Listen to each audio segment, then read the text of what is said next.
മുണ്ടക്കൈ ചൂരൽമല ദുരന്തത്തിൽ പുനരധിവസിപ്പിക്കേണ്ട കുടുംബങ്ങളുടെ അന്തിമ പട്ടിക സർക്കാരിന് സമർപ്പിച്ചു. 417 കുടുംബങ്ങൾ അന്തിമ പട്ടികയിലുണ്ട്.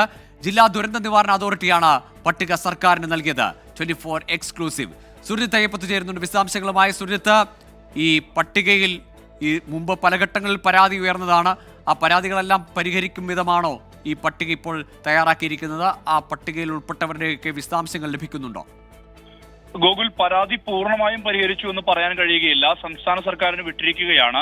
ഇതിൽ അന്തിമ തീരുമാനം വരേണ്ടതുണ്ട്. എന്തായാലും ഇതുമായി ബന്ധപ്പെട്ട് ഈ അന്തിമ പട്ടിക എന്ന് പറയുന്നത് 417 കുടുംബങ്ങളാണ് ഈ പട്ടികയിൽ ഉൾപ്പെട്ടിട്ടുള്ളത്. ജില്ലാ ദുരന്ത നിവാരണ അതോറിറ്റി ഇന്ന് യോഗം ചേർന്നിരുന്നു. ഈ യോഗത്തിന് ശേഷമാണ് സർക്കാരിന് മുമ്പാകെ പട്ടിക സമർപ്പിച്ചിരിക്കുന്നത്.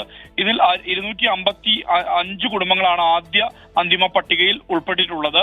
ഫേസ് 2A-യിൽ, അതായത് ഈ കിടക്കാൻ പറ്റാത്ത മേഖലകളുണ്ട്. ആ മേഖലയിൽ ഉൾപ്പെടുന്ന ആളുകൾ, നോ ഗോ സോൺ എന്ന് പറയുന്ന ആ പരിധിയിൽ ഉൾപ്പെടുന്ന ആ കുടുംബങ്ങളുടെ എണ്ണം 89 അന്തിമ പട്ടികയിൽ ഇടം പിടിച്ചിട്ടുള്ളത്.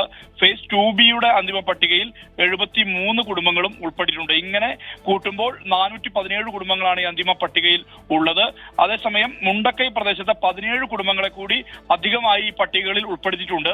അങ്ങനെ വരുമ്പോൾ സ്വാഭാവികമായും 434 എന്നുള്ള സംഖ്യയിലേക്ക് എത്തും. പട്ടികയുമായി ബന്ധപ്പെട്ട് 100-ലധികം അപ്പീലുകൾ ലഭിച്ചിട്ടുണ്ട്.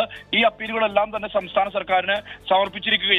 എന്തായാലും ഇതുമായി അന്തിമ സ്ഥിരീകരണം ഉണ്ടാകണമെങ്കിൽ സംസ്ഥാന സർക്കാർ തന്നെ തീരുമാനമെടുക്കണം. ഏറ്റവും പ്രധാനപ്പെട്ട കാര്യം, ഈ സമര ആക്ഷൻ കൗൺസിലുകൾ ആവശ്യപ്പെട്ടത് പടവെട്ടിക്കുന്നും റാട്ടപ്പാടിയും അട്ടമലയും അടക്കമുള്ള പ്രദേശങ്ങൾ ഇതിൽ ഉൾപ്പെടുത്തണം എന്നുള്ളതാണ്. പക്ഷേ നിലവിൽ ഗവൺമെന്റ് ഉത്തരവ് പ്രകാരം അതിന് സാധ്യമല്ലാത്തൊരു സ്ഥിതിയുണ്ട്. അതിന് സർക്കാരിന്റെ ഉത്തരവ് തന്നെ ഭേദഗതി ചെയ്യേണ്ട ഒരു സാഹചര്യമുണ്ട്.